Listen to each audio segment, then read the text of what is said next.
Talk Show. Recorded live. Not really. Boom. Right?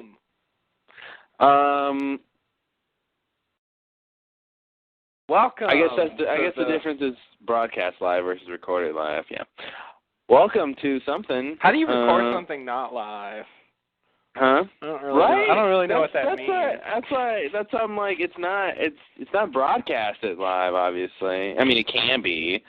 But isn't it always live when you're recording? Yeah, I don't really know how that would be. You can't pre-record a recording, can you? I guess you could record something that was already recorded, and then it wouldn't be recorded live. But that would be kind of weird. you are recording that recording live though. You're recording a recording that was recorded live, but that doesn't mean your recording of the recording was recorded live. No, but you're recording a recorded whatever. Your recording video. of the recording was recorded live, but your recording of the original thing wasn't recorded live. What?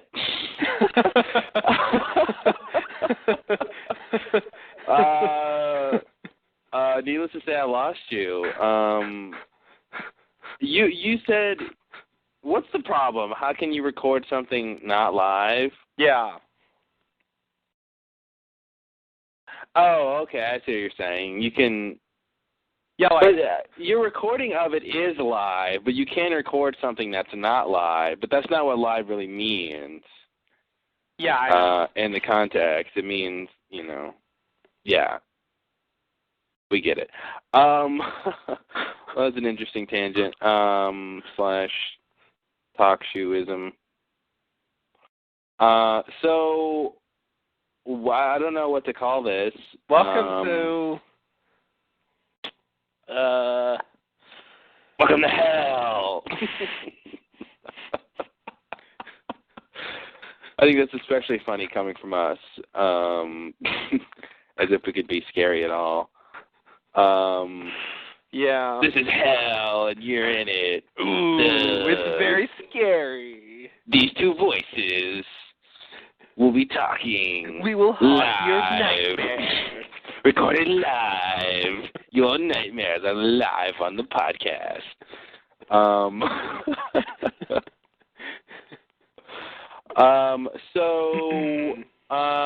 Astute listeners will know that Justin and I are really big fans of Dexter. And since the other show we're really big fans of, which shall remain nameless, is not on the air, Dexter fulfills a nice something. What does it fulfill? Niche? Niche? Yeah, I was thinking that. I would have said niche, though. Oh, sorry. But I, of course, would have said it wrong, right? Right. Exactly. I feel like we need sound effects. I think that's, like those radio DJs that have those, like, really horrible sound effects. Yeah, press a button. I understand why they have that now. I understand the need to, like, want to punctuate certain moments with pre-recorded sounds. Yeah. It's interesting. Because I could use a good kazoo right now. Oh, yeah? Or a slide whistle. Yeah. I don't know. All Keeps it interesting. But anyway, so we're currently embroiled in the mystery that is Dexter, and so we're going to talk about that. So if you're Dexter fans and you've been keeping up, you'll have a good time. And if you don't watch Dexter, then we're just going to spoil you on a lot of things. Yeah. This podcast will be regarding Season 2, Episode 9, the most recent one. Yeah. That came on yesterday. So, yes. So basically everything there is to know about it is assumed. Yeah, we're not going to be able to, save, we're going to, so if you haven't seen it, sorry, it's really good. You should go back and try to forget things we've told you or will have said. But for those who watch it, and the people who don't even care, too, they can enjoy it. Yeah, they'll be like, oh, well. Talk about shit that doesn't make any sense to you, then hey. And you won't be spoiled if you don't want to go see it, so. Mm-hmm. So 2 out of 3 groups isn't bad. Yeah. Not bad. And it's worth watching if you're not watching it. So you should watch it because there's not a lot of good TV on. Yeah. Especially with the STRIKE. Right. Because there's kids around. Mhm. And so I don't know. We should dive in, huh? I guess so. This is so weird. I'll go first. Dexter's a good show. All right. Let me go second. I agree. The end. Thank you. Best podcast ever. Yeah, I don't know. Do we do this like Lost? I don't even remember how we do our podcast. We don't do it like Lost. I haven't done this in a while. No. We can't do it like Lost because I don't want to hear that word. Okay. Oh, I forgot. What word did I say? I don't know. Okay. You lost your mind. Oh. So, one of the things I like about Dexter, this show is a great example of how to correctly and wonderfully use voiceover. I don't know who he's talking to when he's talking. I mean, obviously, ostensibly to us, but he's really carrying on a conversation, and the fact that he is, a psychopath, talking to himself actually isn't surprising. But it's I love the voiceover in the show, and one of the cool things that he does every now and then is he saves us the trouble of like worrying about needless things, or I should say needlessly worrying about things. And some examples are in this episode when that I wrote down as soon as I find where I wrote it. When Dexter first when he walks into the office in the beginning and thinks that he's being tailed basically by the FBI, and he thinks they might have something on him. But then he goes, if they really had evidence on me, they'd be doing more than just tailing me. Which is cool because it's like, oh, okay, nice. We don't have to worry about too much like what they have on him at this point. Mm-hmm. And like later when the forensic techs are like going through his computers, he'd be like, they won't find anything here, blah blah blah, and I'm like, oh nice, we don't have to worry about like if they're gonna like find anything on this computer, like, oh Dexter, did you forget to do this or whatever, and and of course the downside of that, or the flip side I should say, is that he can be wrong. Right. He can tell us something and be wrong about it. But it's nice when he just goes, oh, they won't, this doesn't matter, or he tells us, well, this means this, and he just like, levels with the audience kind of thing. Yeah, where we could be, cool. Otherwise we would just be left kind of speculating. Mm-hmm. The funniest thing in the episode, because every now and then there's just like things to laugh at you wouldn't think there would be in a show like this, but his voiceover is so well done. Like when he wakes up at Rita's place, outside of Rita's place, because he I guess we're just gonna jump around, I guess, because you didn't really take notes, and I just jotted down a couple things I want to talk about. Yeah, so yeah. We'll just jump around the episode. Yeah, why not? So he wakes up at Rita's place, because there's someone, Layla broke into her house the night before, and he kind of slept outside, kind of trying to keep guard, but Lila, sorry, officially. Yeah, Lila, yeah. And so he's like leaving. He's about to leave, and he goes, oh shit, what did he say?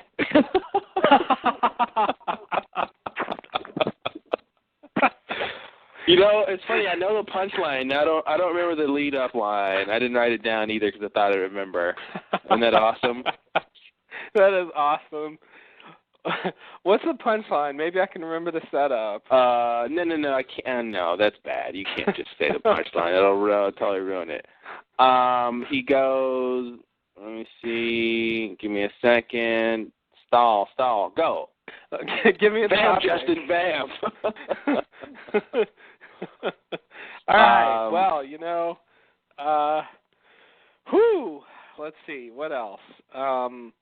Arrested Development's really good. I've been watching that lately. If you're into that kind of whatever, I don't know what to call it. Weird, kind of crazy comedy thing, then all right.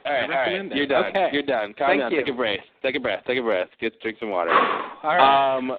Yeah, so anyway, I forgot. The whole point was that, he runs into Rita, she sees him outside, and they have a talk, and, they had just broken up, and he, he tries to, tell her he was really sorry, blah, blah, blah, and she's like, okay, blah, blah, she accepts it, but she's just not, it doesn't change anything in her words, and so he's walking away dejected, and he goes, only thing left now to do is pick up the pieces of Jimenez, which Jimenez is the guy he just killed the night before, and this little line sets up the little run about which dovetails with the ending about he's got to go finish with this body because he killed the guy the night before, but got sidetracked and hadn't had time to dispose of it and clean the evidence and stuff. But I just love that line, as bad as it probably sounds now after all this. But when he's just like, all that's left now to do is pick up the pieces of Jimenez, and the way he delivers the line too, it's pretty funny. Yeah. So that's all I got. No, I'm kidding.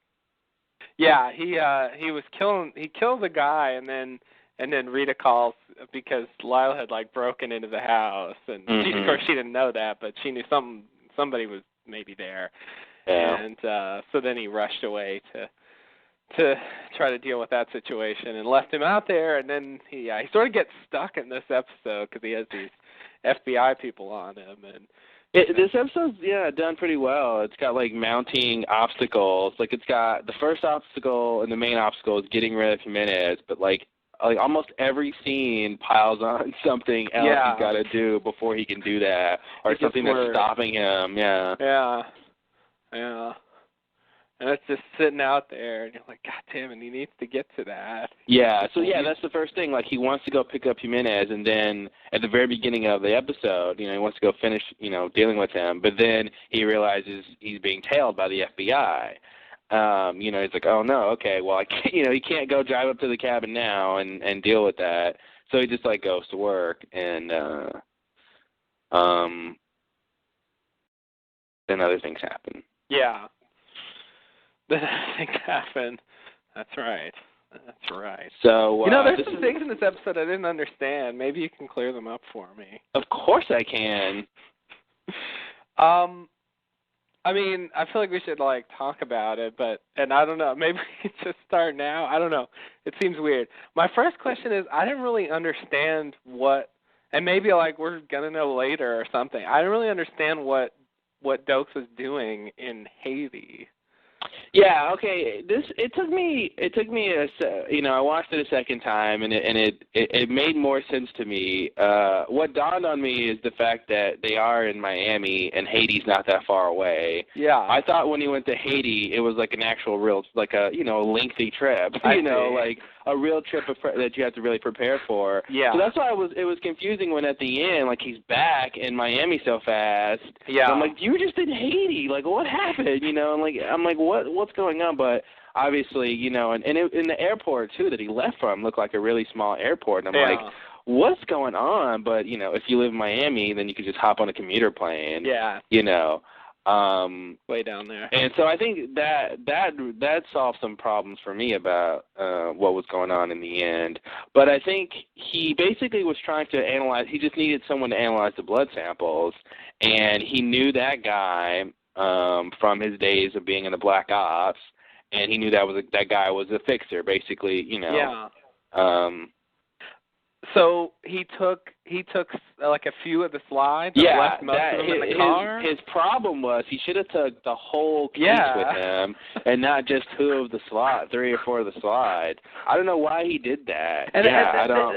The thing that confused me is Dexter never mentions that slides are missing, right? He didn't know the slides were missing. I thought he would know, just by... numbers, when he gets to look at it. I assumed he would say, if things are missing. Oh, well, you mean once he actually sees it in, towards the end of the episode? Yeah. Yeah, you're right. He doesn't say that any are missing. I assumed he I assume he figured some were missing, but maybe he didn't count. I expected, like, if they were missing that he would say that, and when he didn't say that, I wondered, like, well, if he didn't take slides, then what the fuck was he doing? I think he did take the slides. I think he definitely took the. Yeah, I think he definitely took the slides because it doesn't make sense to leave them there, and then like go and try to okay. Well, maybe because man, I don't know what else he would be getting a test on. Well, I definitely he was getting the test on the slides, but I was a little confused about how they were going to arrange it because there was, towards the end of that conversation with the Haitian guy, he's like, okay, I'll do this. No, you give me the slides. No, I want it by boat. Oh, to get around customs. And, like, I'm just like, they're having this, like, conversation that I don't understand what they're talking about. Yeah. So it could be, I have to watch the scene again. It could be that he did leave all the slides there and he, sort of for safekeeping, and he was going to go to Haiti and arrange this. Oh, maybe that's what it was. Yeah, he didn't want to like bring the slides with him on the airplane because I guess it'd be checked because he mentioned something about Oh, is that what happened? Yeah, maybe that's what it is. And so he did leave all the slides there, and he was going to go secure the lab in Haiti, and then once that was secure, he was going to go fly back, find another, bring a boat, and just sail. What do you do in a boat? Sail? What if it's not a sailboat? If it's not a sailboat, you boat there? You boat? Why isn't there a verb for that? Why is there no verb for that? There's no verb for that. It would have come to us by now. Traverse the ocean. Yeah. It rolls off the tongue. Yeah. There should be a verb for what you do in a boat going from point A to point B. Yeah. Analogous to flying or an airplane 5, a boat. What is a boat? Maybe a boats. Because you can go boating. Yeah, you can. I'm gonna boat over there. Yeah, I'm gonna boat over there. Please, no one ever say that. Maybe that's why no one says it because it sounds stupid. That sounds pretty. I'm gonna go boat over to Haiti. What? Shut up. So anyway, maybe that's what it was. He's gonna take the boat. He's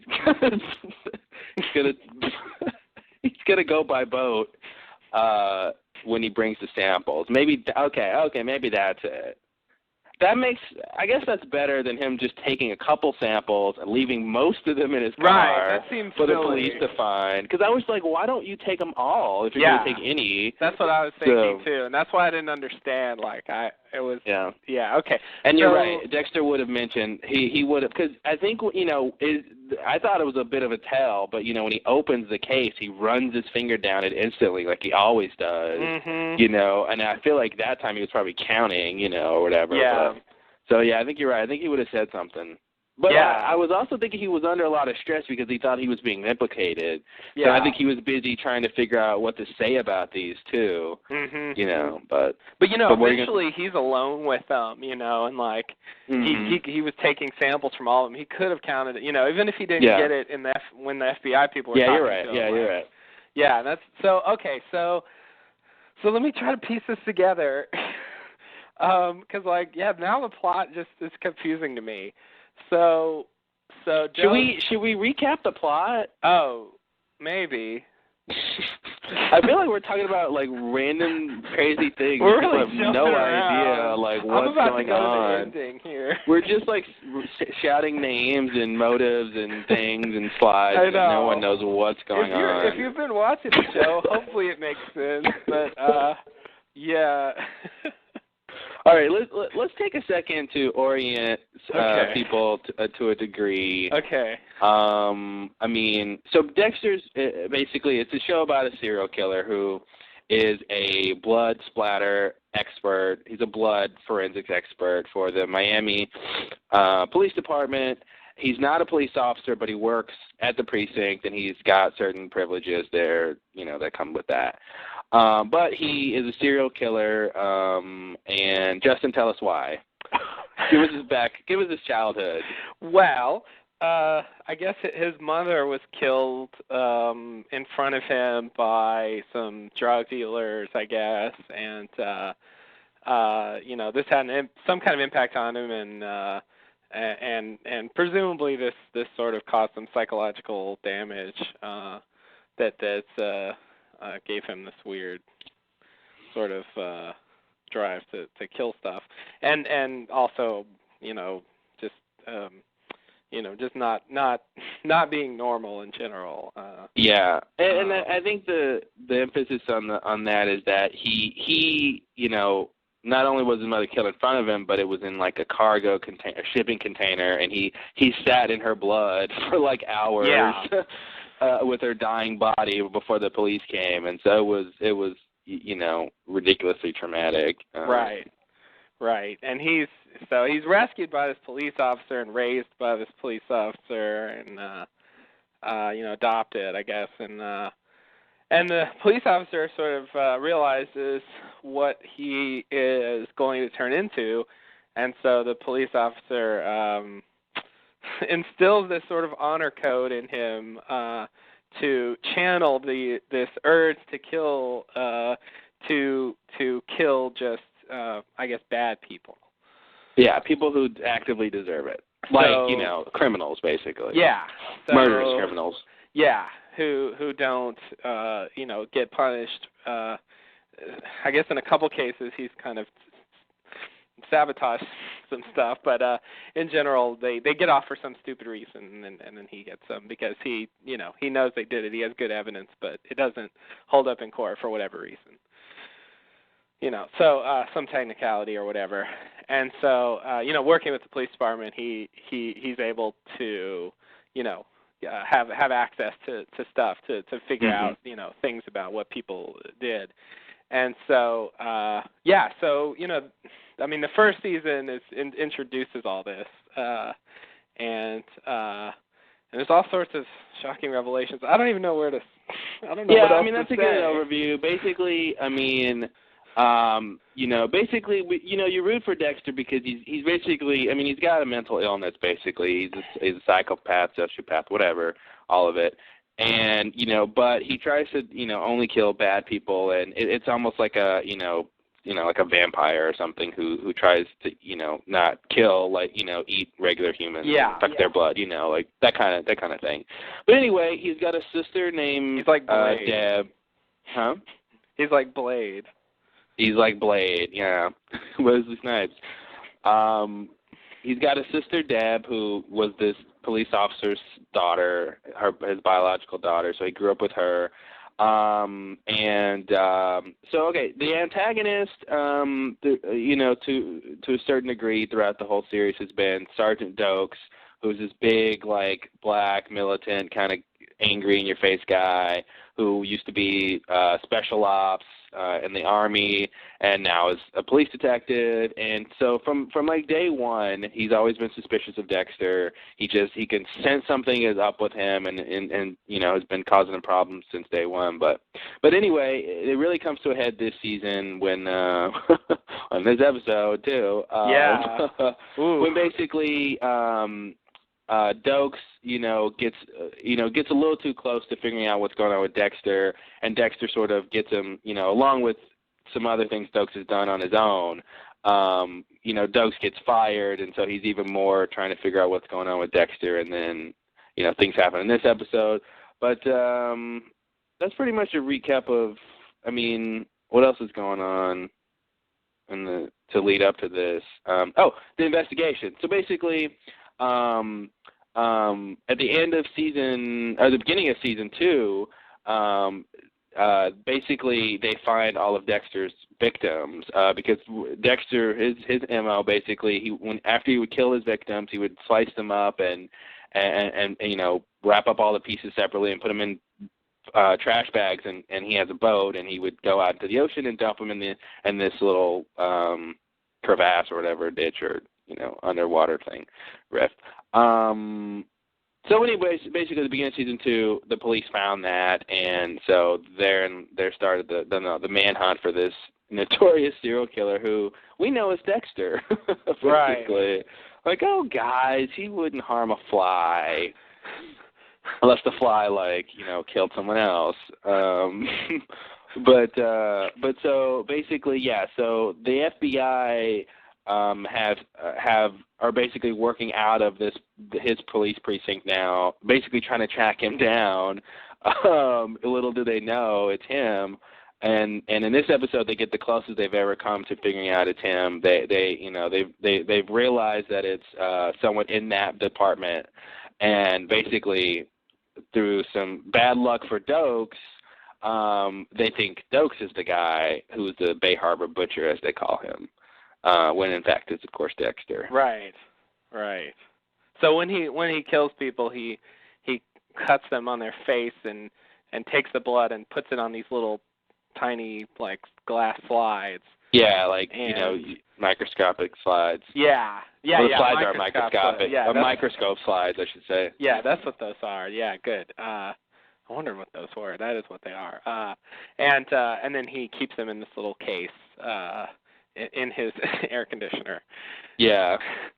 He hides it behind the little front panel of his air conditioner. The window air conditioner. They're sort of little trophies. They're little, that's basically what they are. They're trophies of his victims, and there's probably I don't know how many people he's killed, almost 40 or something like that. No, it's probably I was thinking around 30. But yeah, it's probably 30. I don't think it's as high as 40. So it's a lot. Yeah. So, all right. So in this episode, you want to talk about the end? Are we going to go through the whole thing? And... See, I was gonna basically I'm trying to reconstruct what happened, and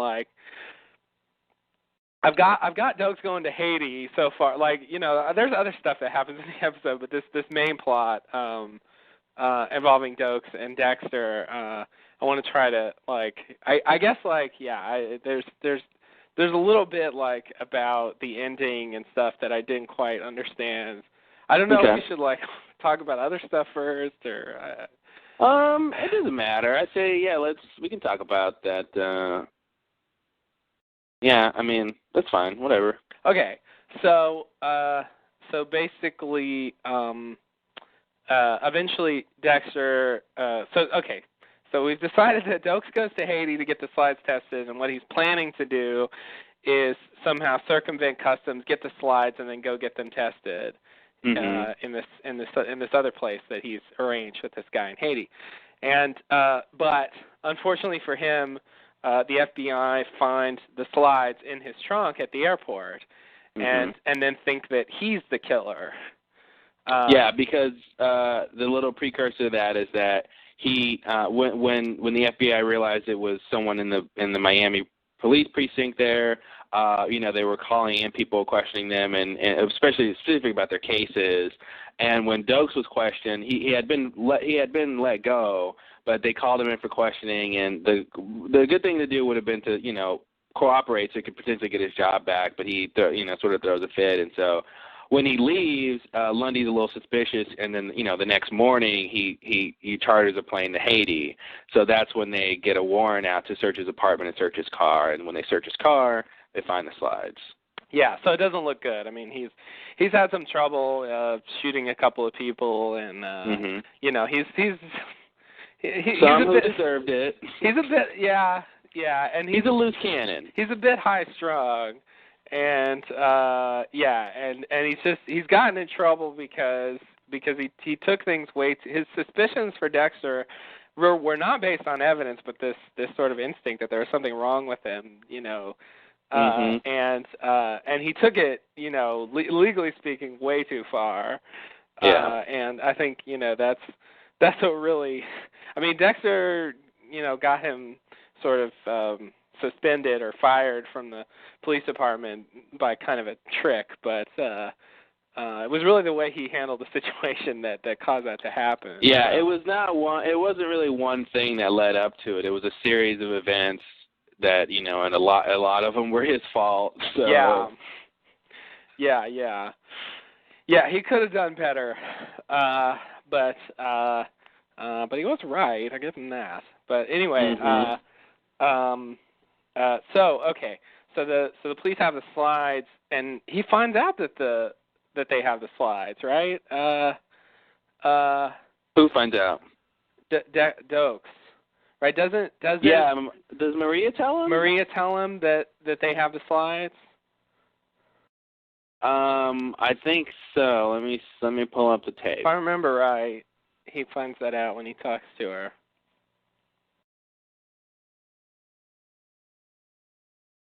I can't remember where that is.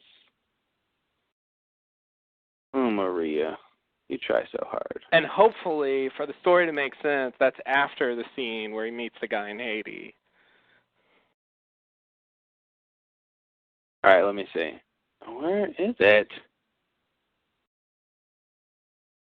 This is why you take notes. Oh, James.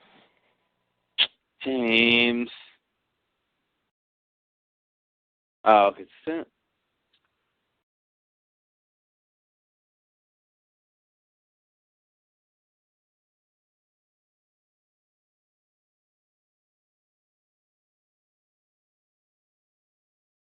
Yeah. She said they found something in your car.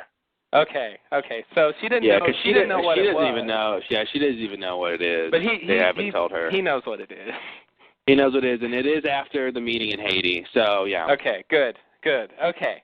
So he finds out that they have the slides. So at this point, he knows that he can't do this plan of testing the slides because they have them. So he decides to. Here's where they lose me. He decides to go back to Miami, I guess, and pursue Dexter directly, I guess. Yeah. Now, so what did he do? Did he go? How did he find Dexter? I mean, eventually he had a GPS. He had a GPS unit right. on Dexter's boat. Yeah. I forgot about that part. Okay. That's how he found him. And basically, by this time, it's at the end of the episode, Dexter has thwarted off, a lot of different people who could stop him from finishing up this job of, taking care of Jimenez. That's right. And so, he takes his boat up to the cabin where Jimenez is, and Dokes is there, and has already seen the evidence of, basically Dexter is loading up the body, bags of body parts, and he sees one, and he sees it's been cut open. And I didn't understand that the first time, but Dokes is the one who cut it open. Yeah, and, I didn't understand what happened. I couldn't tell. Yeah, I couldn't tell what he saw. I originally thought Dokes had been watching him the whole time, and saw saw Jimenez, what was left of him, in the actual place where he killed him in the cabin. But no, what basically happened was, he tracked him to that dock, and then while Dexter was ferrying, the bags back and forth, when Dexter was away in the cabin, Dokes was at the dock by the boat where the bags were, and he cut one open and saw it was body parts, and he realized he was the butcher. Yeah. That was him. So this is because the slides were well, it doesn't look good. Yeah, he doesn't know what this, and that's the thing. He's a blood splatter, he's a blood expert guy, Yeah. And I feel like if he would have kept those slides out in the open, it would be a weird thing to keep. Yeah. But the fact that he hit him adds an extra layer of suspicion, of course. But yeah, so this is huge. I mean, this is to me, this is almost like Jacob telling you what he's about or something. This is This is Ben taking, Jack home or something. This is something that's a long time coming. And, I mean, you've got the biggest thing between two characters, and not only two characters, the biggest thing on the show, nobody knows who Dexter is, this whole time. Well, say for one person who knew, in season one. But, no other characters have figured out who Dexter is. So this is huge, This is a huge episode. Yeah, it was. It was the kind of stuff that I thought was going to be in the finale. Right? This is the kind of thing a lesser show would have saved for the finale. I mean, this is episode 9, and they're going to 12? Yeah, they're going to 12. I can't believe we have 4 more episodes, and this is Yeah, this is crazy. It is. Yeah, so basically that's what happened, and so I'm sure people who haven't seen it want to know what happened. Yeah. Let's just talk about it in general and never really say what it is. So now you know the biggest moment in Dexter. We won't tell you exactly what happens. So basically, they're on the dock, and he's like, Jesus, Dexter. And I love his reaction too. He's like, man, I knew something was up with you, but this, like, I had no idea, and because this whole time we're thinking, you're not really sure what Dokes is thinking Dexter is, what's up with Dexter, Yeah. Because he could be thinking he was a butcher for a while, but it's cool to see, like, he's like, he had no clue. He just had no clue that it was anything as big as this. Yeah. Yeah. And so, he has a gun pointed on Dexter, and he throws him some handcuffs to put on, and of course Dexter, doesn't want to put him on, and he threatens to shoot him, but Dexter, of course, says, well, hey, if you shoot me, who's going to prove your innocence, Mm-hmm. So he can't shoot him. He's like, how about I just kneecap you instead, and so Dexter puts on the handcuffs, and Dokes is he's got the gun on him, so he's walking backwards off this little narrow dock, so they can, I guess, so he can take him in, and Dexter kind of, not bum rushes him, but he walks a little too fast and closes the gap on him, and then he jumps him basically. It's a sort of rickety dock, and there's like a plank missing. Yeah. Like Dokes is walking backwards and he sees his plank missing as Dexter's closing in, and so in that moment of hesitation of trying to not fall,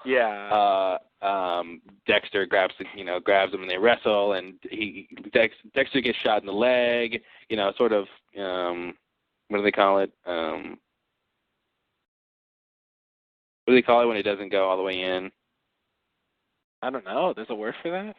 Yeah, like when you get shot, but like it just sort of goes on the surface. Like grazed? Yeah, but there's a name for a something shot or something wound. I don't know there's a word for that. I can't think of like one. it's on the tip of my tongue. It's a flesh wound? Is that what I'm trying to say? Maybe I'm trying to say flesh wound. Maybe. Yeah, so it's like a flesh wound. He's still able to walk. And, they fall into the water and they're fighting, and Dexter, basically, chokes him to death. But, oh, no, wait. Or is it to death? It's not to death. As we see in the very next shot, Dokes waking up in this little jailed area of a room, and he's alive, and he wakes up shouting, you're gonna have to kill me, Dexter. You're gonna have to kill me. And the camera, dollies out of this shot, and you see like he's in this room where they make cocaine, obviously, where they package cocaine, because there's like cocaine everywhere. Yeah. And there's an actual brick on the scale, which I'm not a big drug guy. I had no idea they call those bricks because they actually measured them against bricks. I just thought it because it looked like a brick, but they, I guess, actually measure it against the real brick. So that's kind of interesting. Mm-hmm. And so and then you see Dexter closing the door, and and they're sort of in an isolated area, you can tell. But what are you laughing at? I'm not a big cocaine guy. I said drug guy. Oh, I'm not a big drug guy. I mean, all right. Still, but yeah. That's just like the idea that you might have been. I might have been. You just had to make sure the audience knew. Not really. Yeah. I'm going to show my hand here. I'm not really big on the coke. So he locks him in this like cocaine room. Yeah, so I'd love for you to was explain that to me. I don't know. It's in Miami. Maybe that was Jimenez's place. That's weird. Like cocaine. That was a weird thing. I guess I assumed he'd lock him where they were, but I guess he took them somewhere else. Like. Well, I don't know. I mean, I'm saying, that was Jimenez's cabin, so maybe maybe that was the cabin. Maybe so. I mean, that could have been the cabin, or it could have been another structure next to the cabin. Yeah. Because it looks fairly small. I'm assuming it was and Jimenez could have been into coke. I mean, I don't remember what they said he did, but he could have been a coke dealer, so that would have made sense. Yeah, it just came out of nowhere. Because Jimenez was one of the guys that killed his mom. Oh, that's right. Yeah. So yeah, he was definitely involved in the drug thing. That's who the people were. That's right. So he was one of the guys there. That's why Dexter killed him, sort of. I mean, there's a little more to it than that, but yeah. But I mean, at least yeah. That's why he got his sights on him originally. Yeah, because he killed his mom. Yeah. So I mean, there were other people there, but he was one of the people, the only one he could get to, pretty much. Yeah. So yeah, that was stuff that happened earlier in the season. He goes and visits him, and then, he decides not to kill him then, but then later on, I guess Lila calls him, and then he comes to kill Dexter, and then that's when Dexter decides to kill him. Lila. I wanted to talk about that because I think first I wanted to say Dexter's lucky Jimenez tried to kill him with a knife, because they recap that scene from the previous episode, and I'm just like, man, Dexter, you'd be dead if he had a gun. Yeah, because he came out of nowhere when he tried to kill him, and yeah, definitely. Yeah, I'm like, wow, you're lucky he had a knife and he's a slow old man, but yeah. But I was thinking how different this episode would have been if Lila hadn't called Jimenez, because Dexter wouldn't have had to deal with Jimenez this whole episode, and he wouldn't have been there for Dokes to find him, at the end. So, a lot of what happens in this episode, is based on the fact that Lila, screwed him up by calling Jimenez to try to get him killed. Yeah. Not that she really wanted him dead, but. No, but she's crazy. She's crazy. She is crazy, man. She looks crazy now. When I look at her, she just looks insane. Yeah. Did you see that? There's this scene that you have to watch because you got to see it, or else it's not funny. But it's the scene when they're all at the bar and she goes to the bathroom and he comes in to follow her. Mm-hmm. I really love the lighting on the show. I think their cinematographers and gaffers and the whole lighting crew are really, really good. But if you look at Dexter's hair in the bathroom, it's got this bright light on top of it, and it makes his hair look 10 feet tall, and he's trying to be menacing in this scene, but I'm just laughing at what he looks like the whole time. He looks like he's got a clown wig on. I don't know what they're doing with his hair in this show. It's but it's right at hair. Yeah. Did you see it at 24? I remember it. I remember the hair in that scene. It was ridiculous. It was frazzled. Yeah, but it was just I think it's sort of the light that's on top looks like it's sort of going through to his top of his head, so it makes his hair look taller. Yeah. But yeah, it looks ridiculous, and he's trying to be menacing, and he looks ridiculous. Yeah. It's evil 80s Dexter. Mm-hmm. 80s hair.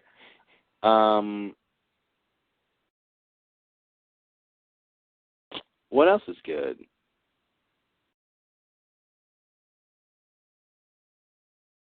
So Lundy. Let's talk about Lundy. Okay. I don't like his character anymore. I don't like him. I'm starting not to like him, I should say. Those scenes with him and Deb, I can't watch them. It's just weird, and especially the one where they were in bed, and the first part of the bed scene was fine, but when he kind of had her, and she was in his arms somehow, some weird way. It just, and the way they were shooting that was just so claustrophobic and weird. it just seemed really unnatural. And that scene was weird to watch, but he's weird, man. He's weird. I don't know what to do with him now. I thought I had him pegged, and now he's like, ugh, it's crazy. Then like he got kind of mad at La Guerta. At Maria. I thought it was weird this episode. They took the opportunity to talk about her name. Like when she calls Dokes, like on his phone, it says La Guerta, and then later, when he calls her back, she answers the phone, La Guerta. Just like, what's with your last name in this episode, lady? But yeah, he like barks at her, and I'm like, whoa, dude, you're like, we haven't seen who you really are. yeah, he was an ass to her, definitely. I really think I really thought we knew what this guy was about, but I don't think we do. I think it's like Layla, like we thought we knew what she was about. Yeah, I think you're right. Yeah, he's getting like, I don't know, he's losing his charm. He's definitely losing his charm, and like it's weird to see because he was such a likable guy, so fast, and then now he's just like, it's really uncomfortable to watch, it's really weird. Yeah, it is. It's really weird. I mean, I think he's inherently set against Dexter, and so at some point, if we're sympathetic to Dexter, I think he had to like kind of lose our sympathy. But earlier in the season it was easier because he wasn't really onto him very much. Yeah. But he's closing in, and now he's getting intense, and now he's barking at people that we've known for a while, and that's just it's you start thinking like, oh, this guy, I don't know. Yeah, exactly. It's like, I don't know about you. Like, I don't know. Yeah. Start looking at him sideways. Earlier in the season, he was great, but yeah, he was really great, and even now, like when he does a little thing with his mouth, a little grin, like I don't even like it now. I'm like, you can't do that when you're yelling at people. Like, stop. Yeah. That's crazy. Yeah, I know. Yeah, it was weird. It's a weird situation. I mean. Yeah. They're I mean, now he's not just sort of against Dexter, he's sort of against the whole department because all the characters we know from from the original season are sort of don't like him and his people because they're treating the police department, I mean, correctly, but they're the bad guy. It's basically us versus them mentality, Yeah. It's us versus them, and Deb she's putting herself in the middle of that, and right, because now she's, and it is weird to see him like with her I don't know, being like, I don't know what you call it, like intimate. Yeah, I guess so. Yeah. Well, and for people who don't know, he's basically Deb is what, like late 20s or something, or yeah. And he's probably like probably. Yeah, and he's like 60s, something like that. Yeah. And before, when he's a nice guy, you don't care. I mean, in general, who cares? But like, for the characters, you're like, oh, that'll be interesting. Let's see what happens with that. But now that he's like, no, it's not that you see he's kind of, his veneer's rubbing off basically, and you're seeing through to something else that's not quite as nice, Yeah. And is more threatening because it's, it's his job to catch Dexter, and we, you don't want him to catch him because there's no more show, and right. We want the show, so. And the whole time, man, the whole last half, when Dexter gets called in and Dexter he thinks he's done, and I'm just like, yeah, right, guys, you're not fooling me. There's no way that this is when they capture him. No way. There's no way this is when Dexter goes down. Like this, I'm not buying that. Yeah. The whole time, like, I guess, like, you know, when they took him in, I was like, no, when he was talking about Dokes, you know, and I'm like, oh, okay, that's why he had him tailed him, because he didn't want him to hurt Dexter, you know, that whole thing. Mm-hmm. And, you know, you thought it was because they were on the Dexter, but no, they were trying to protect him. Right. You know? But, dude, I don't know, what is he going to do now that, you know, the next episode, man, he's gonna be busy. He's in trouble. Yeah, like he's got it's like things are escalating. Like he's I guess Jimenez is dealt with, but he can go like deal with his body, but now he's got Dokes locked up somewhere. Yeah. And I mean, he can't leave him there forever, I don't think. No. So he's either got to kill him or I don't know what else. I think he's got a plan. I think Dexter. I mean, I don't think Dexter would have put him in that cage. Just, I mean, maybe he has to think of a plan, but I think he's gonna have a plan. And some way he's gonna use Dokes to his benefit. I think, or else he would have just killed him. But that's the thing. Like he needs Dokes to go. In the long run, it's better if Dokes goes down for this. That's true. You know, because if Dokes winds up dead, you know, they're gonna be like, well, Dokes isn't the killer. You know, who else is it? And they know it's in the department, you know. So the thing he's got to do is to make Dokes go down for it. So he's got to figure out a way to make that happen. But the thing is, Dokes is going to say it was Dexter. Yeah. And but Dokes needs, like Dexter said, Dokes needs proof. You know, Dexter has to have more, you know, better evidence, basically. Yeah.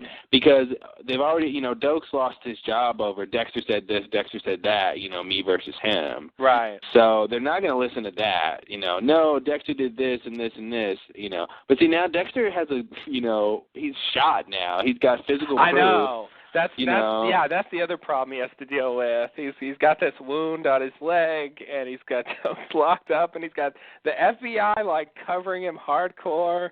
Like, these episodes are going to be rough. I don't know how, and he's also got kind of a Lila problem.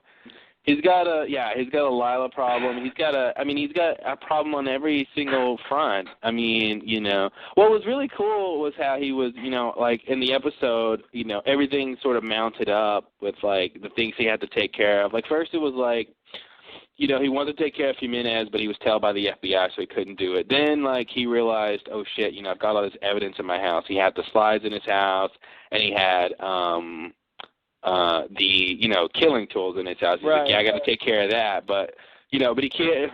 So now he's got two things on his list, Jimenez and, you know, destroy evidence from the house. And then right when he's about to go do that, Lila Lila. One of those bitches comes in. And you know, she's pulling her old game because she doesn't know who Dexter really is, but she knows some things that won't be good to tell. Right. And so she's playing the whole game, so he has to go deal with her, you know. And so now he's got like three things to do. And then he gets a protective detail on him, you know. But I love how you know he's just like systematically like has to deal with all that stuff, and you know he has to deal with those lab techs, and he like told them to watch the cultures for like 12 hours. I can't imagine they're just gonna sit there for 12 hours. That's awful. Maybe they're gonna take shifts, maybe because there's three of them. But I just was like, that's a lot to ask. Worst job ever, right? Just watch this, like, because the lab techs, you know, basically what happens is, maybe we should. I don't think we talked about the crux of the whole thing. No, which is that. Okay, so like we left off, the FBI finds the slides in Dokes' car. They bring Dexter in, you know, to talk to him about this, and you know, Dexter thinks, you know, they're bringing him in because they realize he's the killer. But luckily for him, they think Dokes is the guy. At least they're his prime suspect at this point. And so Dexter's job as a blood expert is to, you know, figure out, you know, do the blood work basically on these things. And I mean, he knows what it's going to say, but he has to do the work. And they want to keep the forensics in-house because of blah, blah, blah. They have a reason, story-wise why they're doing that, which is nice. And so he goes off to do that, and he gets it all prepared. The culture's prepared, and these 3 lab techs walk in, and they're like, "Oh, we heard you needed help with blah blah blah." And it's like, "Yeah, these just went into the whatever machine, and they'll be done in 12 hours." And they're like, "Oh, we'll come back." And he's like, "No, they need to be washed at all times." He's like, "Have fun, bye." I was just like, "Why don't you have to watch them?" That's crazy. It is, yeah. But he's busy with other things. And then he has, another thing that was going to be on his list was, Deb was, she found out, about this whole thing and was concerned, and she's a cop too, his sister, and she was like, "I'm going to be with you at all times," which is not what he wants when he's got like dead bodies to take care of. So he quickly gets her off of his back, and like systematically figures out a way around the rest of his obstacle. It's a very obstacle-heavy episode. It is, yeah. Yeah, it's just problem after problem. So, yeah, that's the thing. So, the protective detail, takes him home, and he tells them, "Oh, boy, I'm so tired. Like, I'm not going to be leaving tonight," that whole thing. Like, it's a little heavy-handed, but, and he's like, "Don't let anyone near my door," and, "Shoot him if you have to, ha, ha, ha." And basically he's trying to get them to think that there's no way in hell he'll be leaving, so they don't have to worry about, keeping up with him. Same thing he kind of did with Dokes when Dokes was tailing him illegally. And so he slips out his back window, basically. So that's the other thing. Like, he's got to deal with, what if they realized he wasn't home at some point during all this time that he's been gone? Yeah. How is he even going to get back in? Because they're going to be presumably watching all the, exits and entrances, And he lives, like, on the second floor of an apartment. I don't know how, stealthy that back window really is. Yeah. So now he's going to be, he's got a flesh wound from the gunshot. He's got to, he's got to have something to say if it comes up, and I don't know if he'll be limping or anything, but like if it comes up, he'll need to have an answer. Yeah. Yeah, that's going to be rough. See, I was thinking he got shot for real, like he had a bullet in there. I don't think he got shot for real. I didn't really catch that it was like a, whatever you call it. Flesh wound. Yeah, flesh. So the bullet's not actually in there. Yeah. But it's still like bleeding a lot and not, it's going to take a while to heal. Yeah. I don't know what. Yeah, I was worried. I don't know what he's going to do about that. That's tough. That's tough. I mean, I guess he can probably come up with some kind of explanation, but.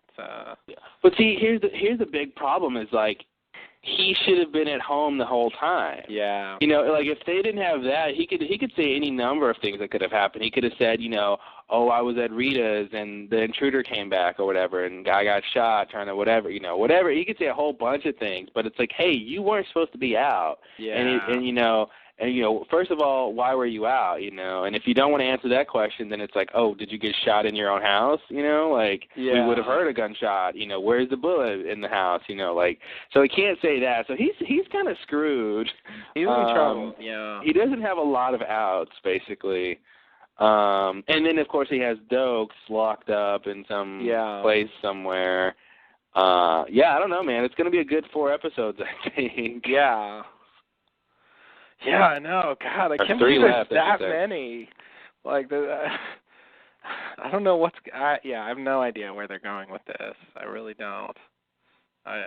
It seems like there should be some obvious plan for him to do it, though, but I don't know what it is. I mean, I guess he wants Dokes to go down for the thing. Which really sucks for Dokes, I have to say. As much of an ass as he is, I don't know. He if doesn't really deserve to go down as one of the worst serial killers ever. I don't think what he's done is that bad. So, just for sort of being right and going way too far with it, he gets punished like that. That's a little rough. But what else can you do with him? I mean, he's relentless, you know. I don't think Dokes is going to go down for it. I think Dokes is either going to die or I think the best thing to do is to have it where they make it where Dokes is the guy, but he doesn't actually have to serve the time for it. You know, like somehow he dies or something. You know. Yeah, see, either that's what gets killed I was or thinking. something That's what I was that. thinking. Somehow, yeah, he has to. Yeah, I mean, if he goes to jail for it, I feel like he's just going to be like sitting in jail, like screaming for years that it's, you know, and I don't know. I mean, and he's kind of got Maria on his side. Like, Maria's not gonna. I mean, that's the thing. Like, if Maria turns, then it's lost for him. But right now, she's told she doesn't think he's the guy. You know, I think it's pretty funny that they didn't realize before that Dokes apparently fits the profile of this killer. Mm-hmm. Like, how did they not piece that together before? When they were looking for someone on their team. It seemed like, oh wow, look at that, he's being, Mm-hmm. like, yeah, duh, guys, why aren't you doing your job? And it makes it seem like those profiles are just, blindly wrong. Right. Because, Dexter and Dokes on paper are totally two different people. Very different, yeah. One's a killer, one isn't. One fits the profile, one doesn't. Something's wrong with the way they're going about their job there. Yeah, something's wrong with the profile, definitely. Cause yeah. He's,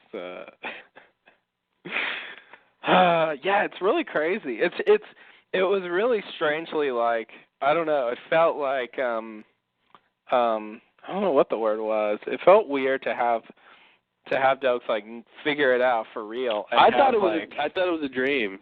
Yeah, I kind of did too. That's what I it was felt waiting like. for Dexter to wake up, or for Dokes to wake up, or I'm like, this can't be the scene where Dokes finds out. This is not how Dokes finds out. This is not how he finds out that Dexter's the Bayard Butcher. There's no way this is how he finds out. Yeah, it seems so crazy. Like, it just came out of the blue. He's there all of a sudden. Mm-hmm. And I think it had to do with, us thinking Haiti was really, really far. Yeah. It's like, how are you here? You were just in Haiti, but I knew it was like vaguely in the same part of the world, but I guess I didn't think of it being that close. Yeah, I didn't think it was just like a day trip, Yeah. But I guess it's fairly close. Yeah, it did, and they had that scene earlier that's like what I thought was kind of an American Psycho dream sequence where he like drags a body inside the police station, and everybody's just sort of like, they don't seem to care like that he's doing that. Yeah, they're aware of what it is, but they're not like put off by the fact that he's dragging a dead body through. Yeah. Jimenez's body. Yeah, they're just sort of like whatever. They're just complaining about the mess or whatever, and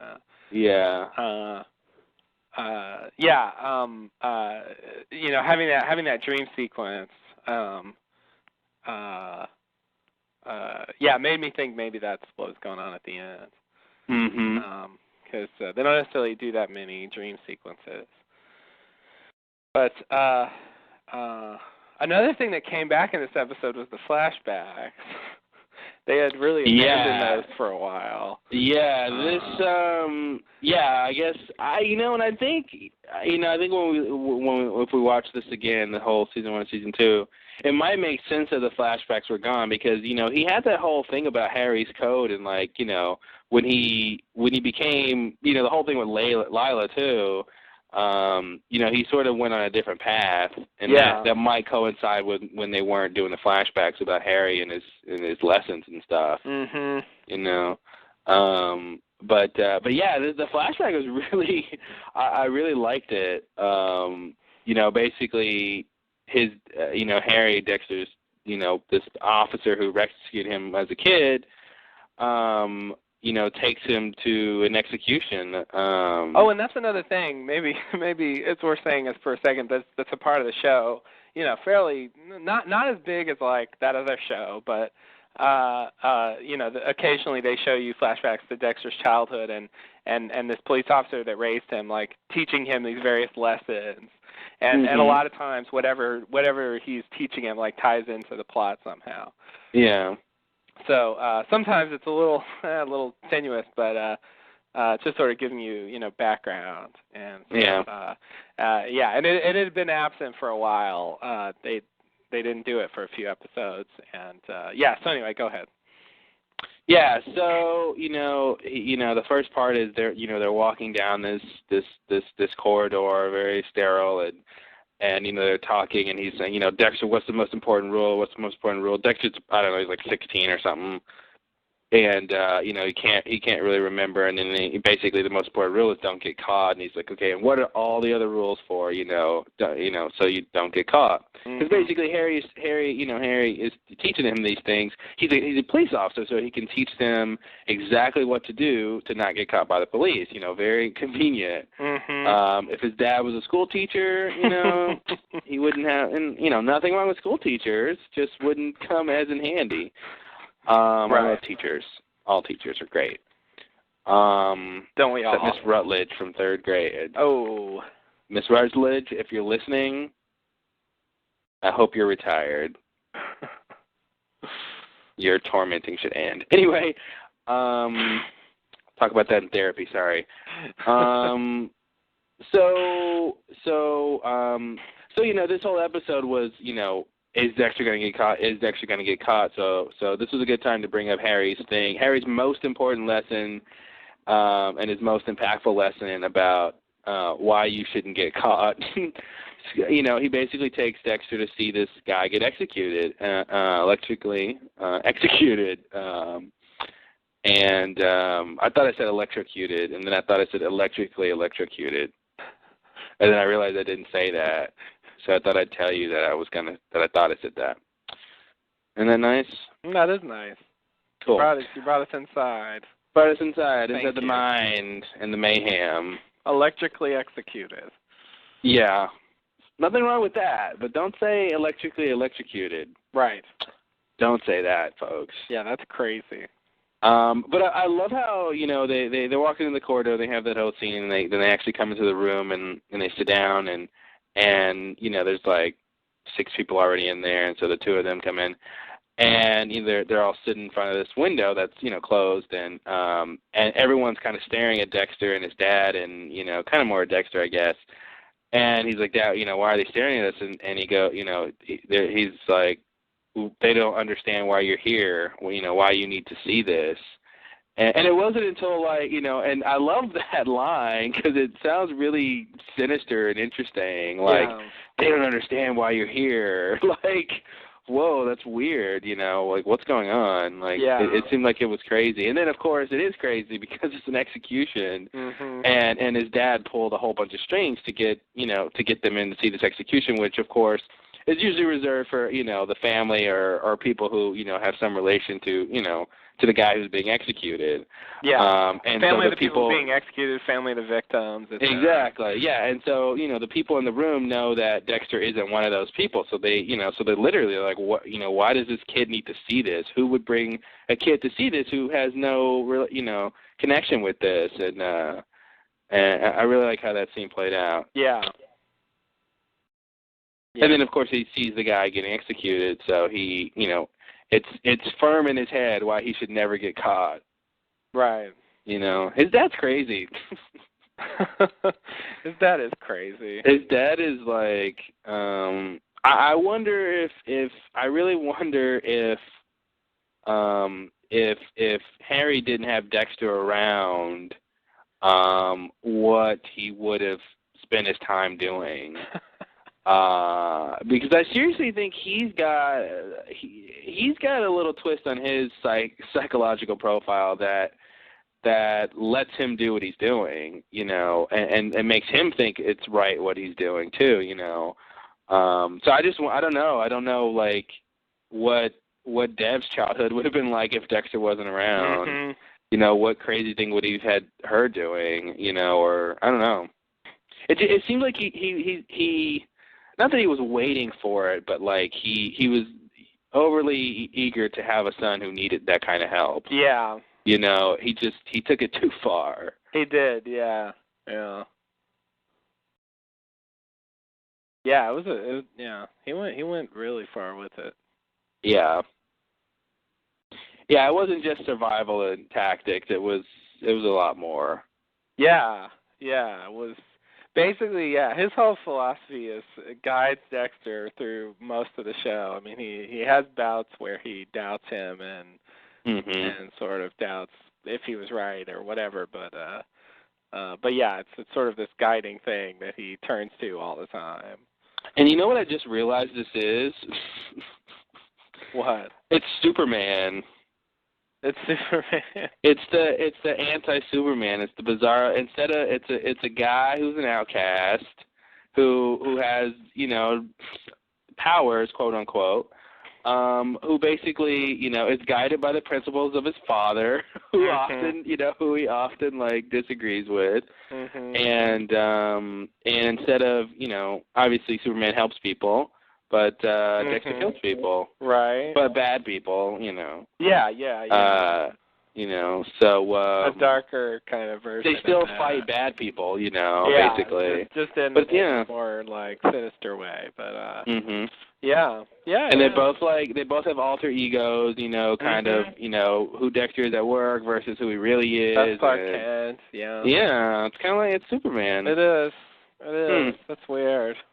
Basically Superman. Wow. Yeah. Wow. Story as old as time. Yeah, that's weird. That's really weird. Exactly what it is. Yeah, when you said like, you know, his father guiding him through I'm like, wow, because I watched Smallville, and like Smallville's really all about that now. The whole thing with Jor-El, and is it still on? You said you didn't, and you told me to, and he's always yelling because he's just in the Fortress of Solitude. But different podcast. But go ahead. What were you saying? That show's still on? Yeah, dude, it's still on, and I still watch it, believe it or not. What season are they on, like 12? 7, I think. Oh, my God. Yeah. Wow. It's still, you know, it's still got something. Usually what I do at Smallville, the last couple of seasons, I just wait till they're done and watch them when the whole season's done. But this season I've been keeping up episode by episode, and it's just like, Clark is so stupid, man. Like, he just really is. He's just dumb. It's just really dumb. Like, as many times as, like, Jor-El has told him to do something, and he always does the opposite, and he always regrets it. He always regrets it. You know? Like, yeah, it's really weird, and he just does it anyway. Oh, well. But back to Dexter. What else is in this episode worth talking about? I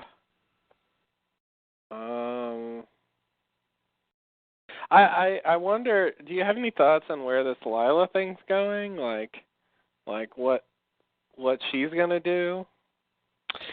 You know, she's gonna do something crazy. I'm putting my money on that one. She's gonna go out with a bang, believe you me. You can't have a character like that not go out with a bang. Yeah. I don't really know. Because she was sort of placated in this episode, and, you know, and she was just like, oh, Dexter, I'm sure you'll realize I'm right, you know. But I think it's time for her to do something more drastic than, you know, having the guy who killed Dexter's mother try to kill Dexter to bring Dexter closer to her. Because that happens all the time. Right. But who hasn't done that once or twice? Who hasn't? I mean, come on. I don't know. I really don't know what she's going to do. They didn't really leave any openings, any obvious openings for what she's going to do in this episode. Yeah, I agree, and I can't tell. I guess like after the last, episode, I guess I don't know. I thought she might disappear for a while. I was surprised to see her in this episode. I didn't expect to see. I think Dexter didn't expect to see her either. Yeah. And because she just shows up at his job, being a bitch basically. Yeah. And I was gonna say I forgot now. Oh, the bathroom. I was gonna say something about the bathroom scene. I don't remember. It was probably really interesting because that's how I roll. Mhm. I roll really interesting. You roll interesting. Okay. Mhm. Mhm. Good. Good. Mhm. Let me think. Oh, you asked about if what she's gonna do next, and I was thinking, oh, that's what I was gonna say. So I was gonna say, I was thinking maybe she would try to mess with Rita again, but she doesn't have any reason to believe that, Rita. She's basically, that I was gonna say that Rita is, is the one who's responsible for pulling Dexter away from her. Because see, that's what she does. She figures out what the problem is, and then she tries to, find a way around it. So, basically, I mean, she has to believe that Dexter is pulling back on his own accord. So maybe she will try to figure out who he really is. Maybe like dig more into his life, and then maybe she'll realize he's the butcher and have to deal with that. Okay. Maybe she followed him. Maybe she. I mean, I wouldn't be surprised if next episode, she shows up and she was like, yeah, I was waiting outside your house, and I saw the police detail and I saw you sneak out the back, and I followed you up there, and I wouldn't be surprised if she was there the whole time, watching what happened with Dokes and everything.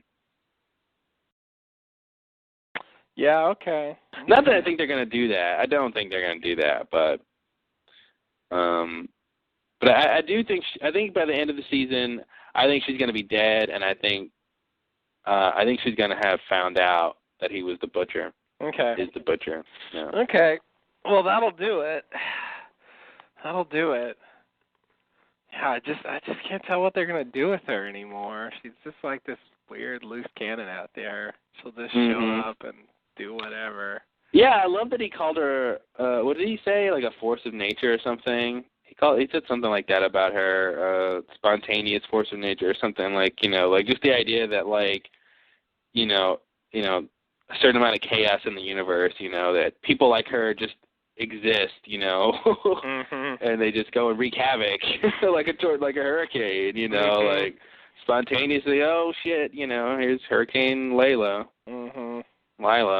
Leela, whatever. Leela's on Futurama. Lila is this one, and Layla, I don't know who Layla is. The Eric Clapton song. Yeah, that's what it is. So there's 3 different things going on there. Yeah. So anything else? Lie. You got anything else from your notes or anything? From my notes? I can't remember anything else. That happened. I think we hit everything. I don't know. Yeah, we hit most of the stuff. Oh, I thought it was really funny. You probably got a kick out of it too, seeing Lundy next to the police chief guy the whole time in that one shot. That was weird. Well, I just started. I was looking at their faces. I just started laughing. I'm like, you guys have the same nose, the same head, the same like. And I'm glad like he wasn't in a suit. And I'm wondering if they did that on purpose. Yeah. I mean, it seemed like they're having a thing where the FBI guys are all in suits and the police are all like kind of laid back and like business casual. But he's worn suits before. And I'm just thinking, if they were both in a suit, you wouldn't know who was who. You wouldn't be able to tell. Yeah, that was really weird. Like, oh, that's right. You're the guy who looks like Lundy. Mm-hmm. Who we dealt with for a while earlier. Yeah, that's a weird part. Yeah. I don't know what to do with that guy anymore. Yeah, he's just like he's almost like I don't know. It's like a fixture. I don't know. Doesn't like do a lot. He just comes on every now and then and does a little thing. Yeah, he's really not much of a presence this season. No. He did a little more in season 1, I think. But yeah, he looks too much like Lundy. Yeah. Like, we can't have these guys on the screen at the same time. No. Unless it's absolutely necessary. No. I did like the little speech when Maria confronts, not confronts, but she comes to ask Deb to put in a word about Dokes, and then Deb blurts out that she's sleeping with Lundy, and this is something you got to listen to enjoy. But I just love how at the end of that, she's like, "Stop asking!" Like she puts all like this force and anger into that word, and it comes out pretty good. I like that actress, whatever her name is. That's how much I like her. She's really good.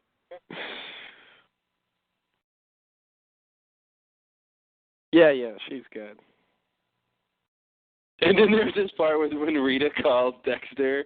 I thought that thing was pretty cool, the little car scene when Dexter's being taken in, and he pretty much thinks he's being taken in, to be booked, Right. Oh, which is another thing I want to mention that they did that I thought was kind of interesting. As a side note, see if I remember that. But he's in the car ride, and he's in between 2 FBI officers in the back seat, and he's on this having his little personal phone call with his ex-girlfriend, and they're trying to get back together on the phone, and it played off pretty well. And although I was really confused why that one FBI guy, the one on his left, the black guy, he seemed really agitated. Did you notice that? Yeah. It was like I didn't understand why he was so There's that one shot at the end. He almost jumped out the window. Yeah. My he was reading, what I thought was going on in that scene was. Initially it was just sort of uncomfortable because Dexter's having this personal conversation, and these FBI agents are on his left and right, and the guy on his left, after he hangs up the phone, gives him some kind of weird, sentimental advice, I guess. I don't remember. Yeah, it's like communication is the key. Yeah, there you go. And then I got the impression that the other guy, the guy on his right was just sort of he had nothing to say. Yeah, he had nothing to say, and he was just sort of irritated with that, whatever. Irritated that he even would be requested to say anything about that. Yeah. Yeah. That's what it was. It was so weird. It just seemed like another black guy who thinks something's weird with Dexter or something. Because it seemed like he didn't want to be sitting next to him, Yeah. And I'm just was he picking up on something too? What's going on here? Yeah. But no. Yeah, that was a weird little It was weird. scene. But I love when Rita calls and she's Dexter's hello. She's Dexter. She's kind of She's so pathetic, in a way. She's Yeah, I know. I mean, when that happens in real life, it's just boring. But when an actress does that, an actor does that on a show, that's just great. That little extra. Yeah, her character is it's like you blow on her and she just crumbles to the ground. Yeah, if you look at her weird, she'll just retreat into her shell. Yeah, she's just on the verge of collapsing at all times. It's ridiculous. Yeah. Yeah, she's pretty ridiculous. And the kids too. The kids are it's pretty sad too. So I was like, Dexter, yay! And then, like, you know, when they hugged Dexter, and she was like, yeah, I think they needed a hug too. She's like, oh, that's sad, you know. And they always want him to stick around, and like, you know, it's just so sad, you know. And that's really sad. And it's like, man, you know, he's a killer. I know. But, you know, I think he's gotten a lot less, you know, murderous. And you know, season 1 he was like seething with it. Now it's like more or less under control. Yeah, you know? Season 1 he killed a lot more people. I mean, part of it is practical things. Like he just haven't been able to do it as much. Yeah. And then also, but I don't think he's wanted to. Yeah, that's the other thing. He's also been going through like therapy. Yeah, pretty much. Yeah. So, but yeah, besides that, like it was just harder to get away with this season. So even if he wanted to, he wouldn't probably been able to do as much. So, yeah, you're right though. It's calmed down. It's changed from season 1. He killed a whole lot of people in season 1. I mean, I wonder if he'll like not just stop killing. Yeah. What if he just stopped killing and like the show would just, I don't know what it'd be about, but God, that'd be weird. Just do like a regular show and forget about that. Be a regular show, and I mean they wouldn't do that. That's the whole premise, but I don't know. Yeah. I don't know. Maybe I don't know. We'll see. But the thing I liked that they did was, you know, when Dexter is walking into the precinct, you know, with, you know, and we're, you know, people. So I'm sure some people are thinking maybe he got caught, you know, and if you notice, he's walking with his hands clasped together to give you this sort of subtle impression that he's handcuffed. Yeah, I noticed. You know, because because I thought I'm like, is he handcuffed? I'm like, oh no, he's not handcuffed, you know, but he's walking like he is handcuffed. You know, and it helps to give the impression that he's really captured. You know? Yeah. They probably had him do that intentionally to give it that feel of him being taken in. That's the mark of a good show, man. Yeah.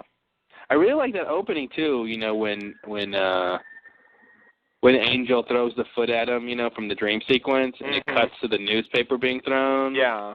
And the perspective is almost the same, you know, almost right. You know, the trajectory of that shoe kind of did the same thing. Right. I thought that was pretty cool, too. Yeah, it was. It was you know? good.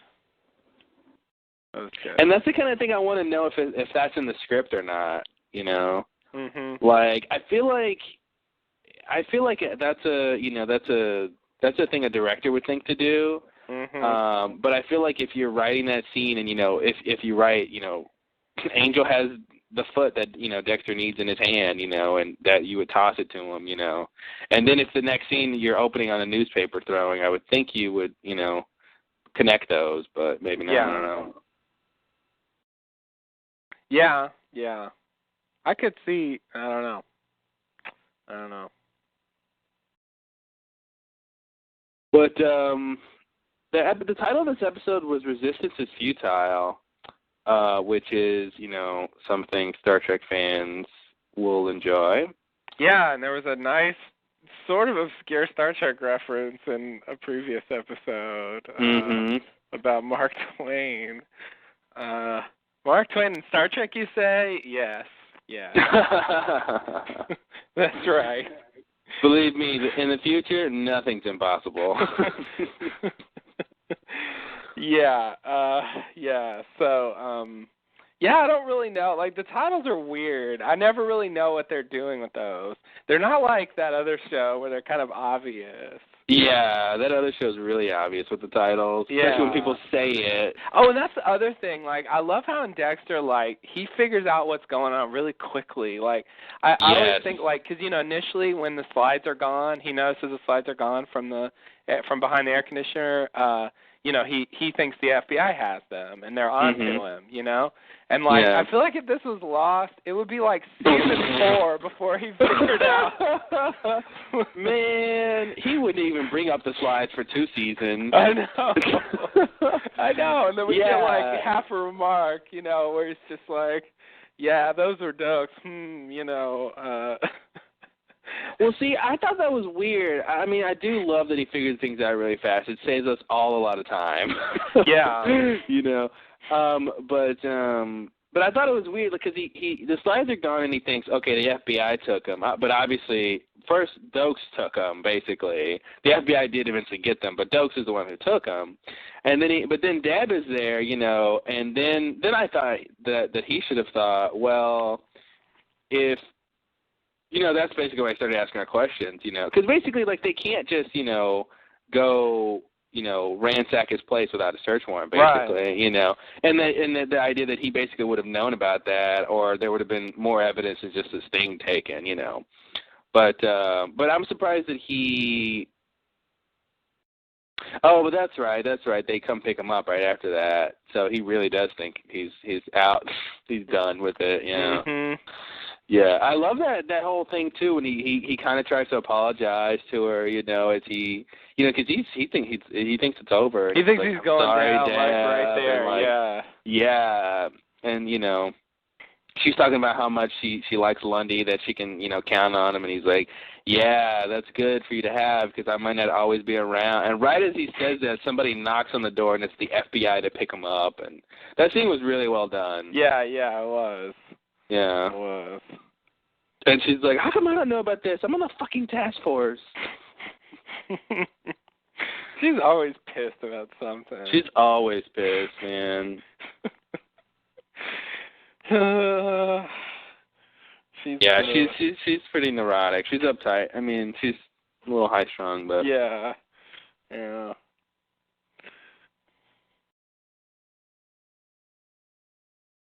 Yeah, she's crazy.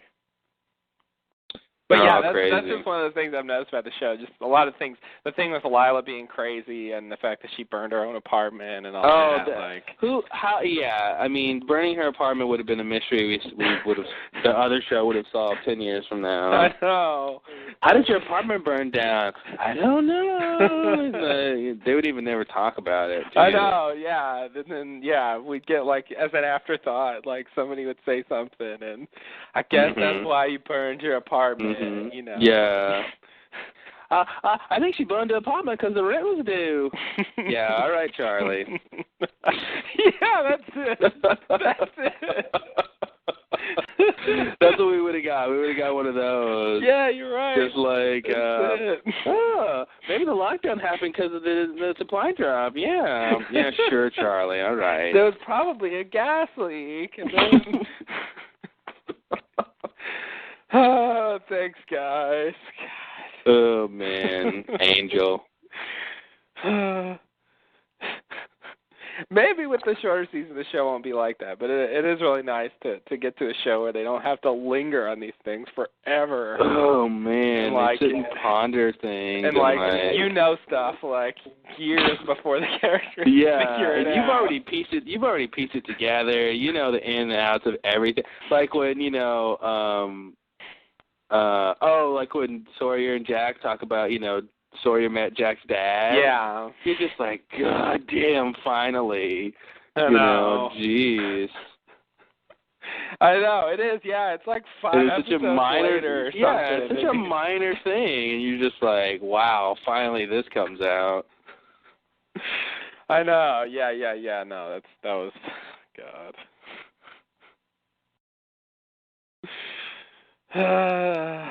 But it's definitely, I can't wait till next week. I don't know what's going to happen. Yeah, I don't either. I like that Dexter. I don't know if there is like much of a like fan community like there is for Lost, but like I'm not. If there is, I'm not aware of it, and so like I really have no idea what's going to happen. Like I get these episodes and like I don't know what's going to happen at all. You know, yeah. I don't watch I don't watch the previews or whatever those things are, you know. The next on kind of thing. Yeah, because I think they do those. But why don't you watch those? They're on after the show when it comes on Showtime. When you watch it, because I always turn it off as soon as I finish. And conserving energy. That's good. That's good. Yeah, that's good. Global warming, thanks you. I mean, global warming thanks me? No, global warming's upset at you. Oh, okay. There are things too. There are things to me. Sure. Yeah, no, it's nice to just sort of be taken along without like being so like wrapped up in what people are saying about the show and all that. Mhm. I get to just have my own thoughts and that's it. Yeah. So, yeah, it's fun. It doesn't get like as out there as Lost does, but yeah, and the mystery, there's not as much mystery going on, you know. It's a different kind of show, but it's, man, when it's good, it's good. It is. And this whole season's been good. Yeah. I haven't seen one episode that was like bad. I agree. You know, like there hasn't been one episode that was like yawn. They don't. You know? They don't do like waste of time episodes. They don't. You know, where it's just like we're just gonna sit around on the beach and fix us a car. Yeah. And play some ping pong. Anyone golf? Anyone? God, they really. Yeah. If you're watching a TV show and like we're gonna watch these characters like just fuck around for like half an hour, like that's not a sign that like that anything's progressing. Like, why would you want to watch that? God, that's so obvious time filler. Ugh. When you get a taste of like what it can be like, you know. Man. I think they try to show the island life, and it's just the simple matter is that the simple fact is that, you know, island life is boring. Yeah. You know, it's like, great, okay, show us what they're doing in their free time, but like, you know, don't, please. It's boring. Yeah, it's just really boring. I don't care.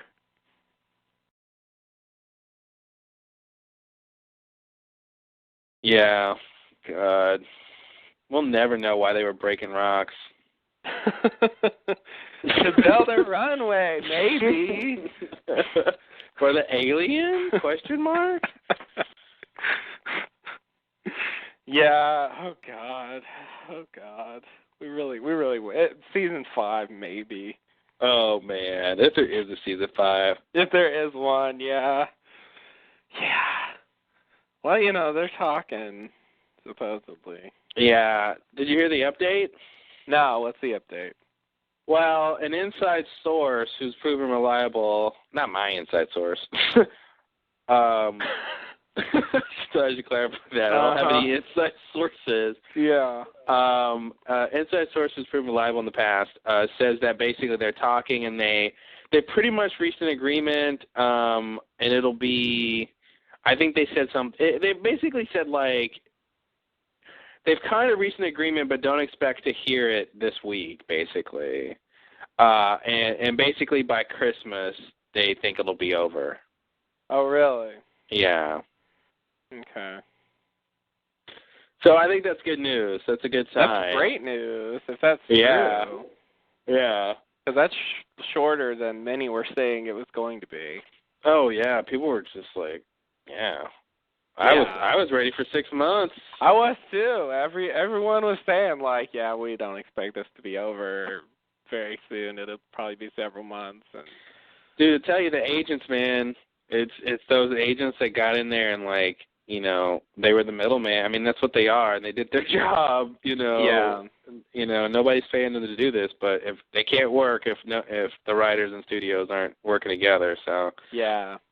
They went in there and mediated. I think that's pretty much what happened, and, you know, people weren't counting on that. I think that's, you know, that's why the projections were 4 to 6 months based on, you know. I see.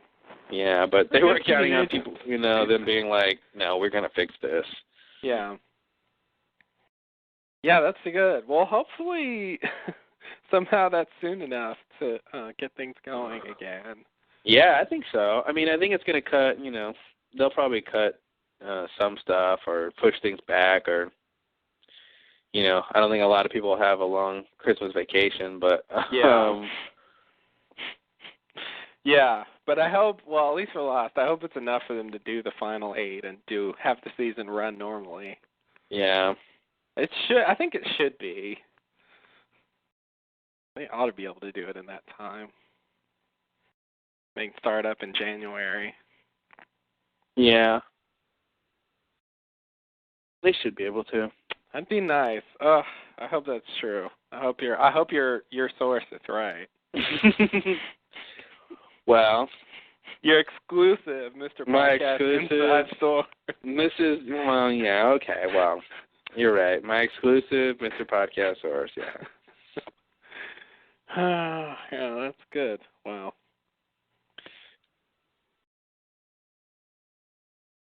So we'll see. Yeah. Luckily, Dexter's gonna finish, no question. Dexter's gonna finish. That's good. So, because it would be really shitty if they got to like episode 11. Oh man, or this one? Or this one, yeah. Thank you. And we'll see you again in a year. Sit on this. I was really surprised Doug was still alive. I really thought he was dead. I'm like, well, I guess he killed him. Yeah, I was just like, okay, I guess that's how he dies. Okay, sure. I didn't think he was dead, but I thought Dexter might kill him, like his normal way. Oh, yeah? Yeah, I thought he might take him and wrap him and do all that bullshit. But yeah, I didn't necessarily think he was dead immediately. Really? But I was surprised that he woke up in a cave. I was like, I don't know what you're doing. Yeah, I think he's buying time. I guess so. Yeah, I think he's like, okay, I gotta figure out a plan with you, but I gotta, take care of him minutes because he's got to get back to his apartment before like sunrise. Oh yeah, I guess. That's right. Yeah, that was the problem. He was a race because he has to look like he's coming out there in the morning. God, that sucks ass, man. Like, yeah, dude. You gotta pretend that like you were sleeping. And... Kids, listen up. It doesn't pay to be a serial killer. It's not an easy life. No, he's going through a lot of shit. And no matter how much fun it might sound like. Yeah, believe me, it's a lot of paperwork, a lot of red tape, and I was just like, God, that'd be so miserable, to go out and do all this shit and get on a boat. I think he's gonna. Yeah, I think he's gonna be. I think this will be the key. I really think this will be the test of how good the writers are. I want to see. I mean, if the episode is like chronologically correct, I think Dexter should be like dead tired the whole episode. Yeah. I want to see if like he's like because he's got to go to work the next day. Right. So I want to see if they'll have him be like lethargic and tired the whole time, as if it really carried over. And as far as the FBI knows, he just went in there and slept all night, presumably. Yeah, and so that's the thing. He can't really act tired. He can't, I mean, he could say, like, oh, the stress of whatever. Yeah. I guess that's what you got to do, but it still sucks. It's like, it's not good. Situation. Yeah. Yeah, to go on the boat and like he just got all wet in the swamp. And then there's the wound to deal with. And then he's got to deal with that and. God damn, man, problems. He's just got his own problems. More killing, more problems. Shit. Yeah. Because I guess, I sympathize with him, and I'm like, God damn it, I don't want to deal with all this. This is there's too a lot. much. Like, shit.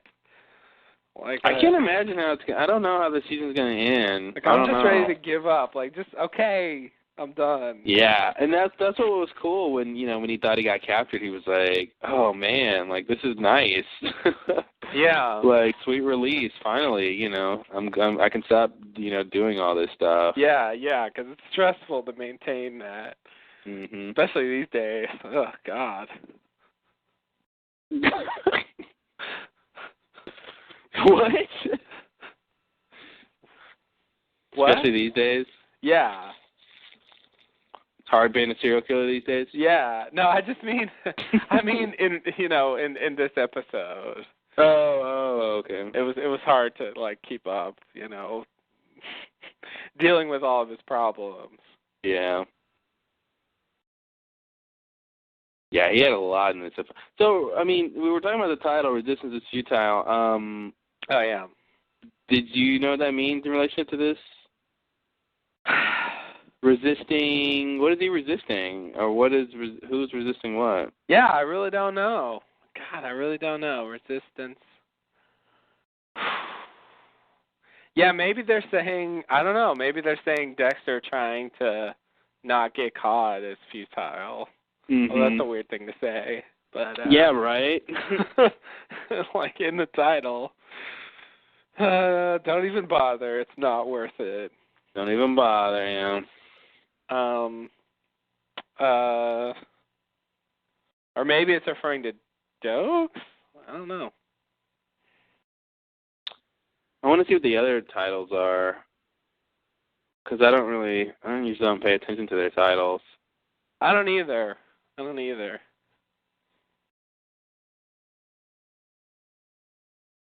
Morning comes. Now a lot of them have been pretty obvious. Really? Now that I think about it, yeah. The Dark Defender episode was, Dex lies in videotape was the one with the tape that he has to get. What was the tape? Oh. The tape of his footage, the footage of him at the boat. Remember the tape? Oh, but it was really just like a computer file, but close enough. Yeah, well, they record the tape, don't they? I don't think so. I thought they were on tapes. Well, I mean, it was definitely a computer file when he actually did it, but I assume they recorded on tapes. Really? Yeah. Yeah, I just assumed it was all digital. Yeah, probably. I don't know. Then the next one is That Night a Forest Grew. That Night a Forest Grew. Yeah, I remember that one. That's a weird title. Yeah, it sounds like it's from something. It does. Some famous thing. Something we should know. But anyway. What a weird That Night a Forest Grew. Wow. You know what the title of the next episode is? I'm looking now. Mm-hmm. Wow. Well, that tells me something about what it's going to be about. Yeah. See, and this season has given some revelations about his adoptive father, the police guy who rescued him. Yeah. And took him in and taught him everything. There's been these various revelations about his relationship with Dexter's mother and his sort of responsibility for the situation she was in. He was sort of involved in the whole thing, and which by the way, they've left us hanging on. Definitely, yeah. He got busy, not trying to get caught as the killer to, investigate his childhood and what was going on there. But yeah, so the next episode is There's Something About Harry, so we'll see what that one's about. Yeah, so I'm guessing that that whatever that's building to, we'll have some kind of new revelation or something in the next episode, just based on the title. It's got to also help him in the current situation too, though. Yeah, it's got to be it's got to be. I mean, they didn't put it in here on this point by accident. You know? Yeah. No, it'll tie in. I don't really know how. One of these titles, the number 11 is Left Turn Ahead, which okay, that'll be crazy. Mm-hmm. Watch out for the left turn. And then episode 12 is The British Invasion. So I don't know what that means. Oh, I remember reading that title. That makes me think it's going to be all about Lila. I don't really know why she would play that much of a part in the last episode, but yeah, I don't know what that means. She's the only British thing that I know about the show. Mhm. I thought it would be something I'm thinking I don't know. I feel like some authority figure that's British. Oh, you think so? Maybe International Police or I don't know, Scotland Yard or something. I don't know. That's a weird title for the last episode. I read that a while ago and I thought, what the fuck are they doing? Mm-hmm. The British Invasion, the end. And then the Brits invaded. Thank you. We hope you've enjoyed season 2.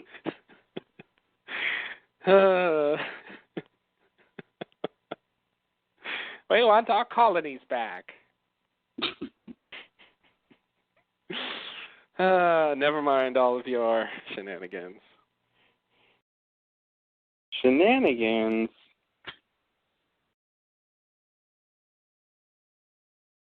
Well, we just did it to our Dexter podcast. Hey, why not? Why not? You know what, folks? Why not? That's what I say. That is what I say. So, yeah. Wow. So maybe we'll keep doing this. Why not? There's only 3 more, so... Only 3 more? I guess that puts the finale 3 weeks from yesterday.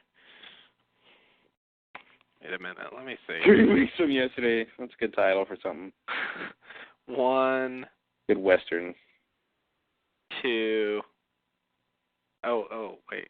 Yeah. I'm gonna kill you 3 weeks from yesterday. Oh, no. It's in December. Okay, so 1, 2... Okay, yeah, 16th. That'll be the finale. Wow. What timing. Okay. What timing? Okay. Yeah, so, all right. Anything else? I think that's it. Is that it? That's it. Okay. Good. Well. Can you say more than one syllable at a time? No. No. I can't. Oh, that doesn't work. It's my stalling technique. I cannot. What? My stalling technique. Oh, is that what that is? Just blurt out a lot of one-syllable words. Yeah, that's awesome. It is, isn't it? Doesn't work. So, very well. are we gonna talk about something else, or are we done? I don't know. Is there anything else? If we talk about anything else, then it's not a Dexter podcast. Yeah, you're right. Then it becomes like just a Mr. Show with Dexter at the beginning. Yeah, you're right. No. I don't know. I thought something else possibly related, or I don't know. Yeah. I don't know. I don't know what I was talking about. Okay, so let's see. What's our ending for this? What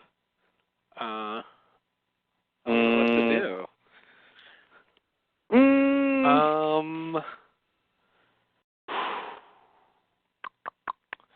Let's see here. See you later? Dex you later. Okay. Kill you later. Oh, ouch. Serial kill you later. Oh. Okay. Serial kill you later. Serial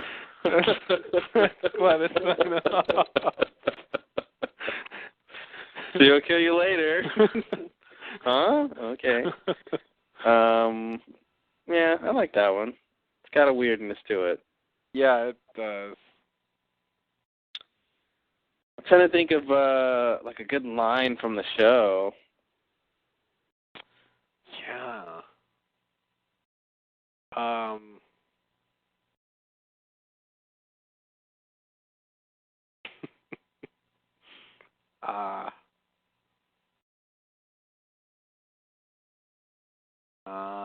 James. Oh, Maria. Oh, you can't do that, James. Now, James, come on here now. Stop acting crazy, James. Maria, what is wrong with that food, Maria? Oh, Dokes. That guy's crazy. I don't know. I'd love to see him in something else. I don't know. I'd love to see his range as an actor. Yeah. If that's like just his thing, or if he's really doing a character. Because he's good for the part, but he's perfect for that part. I can't imagine better casting for that part. Yeah.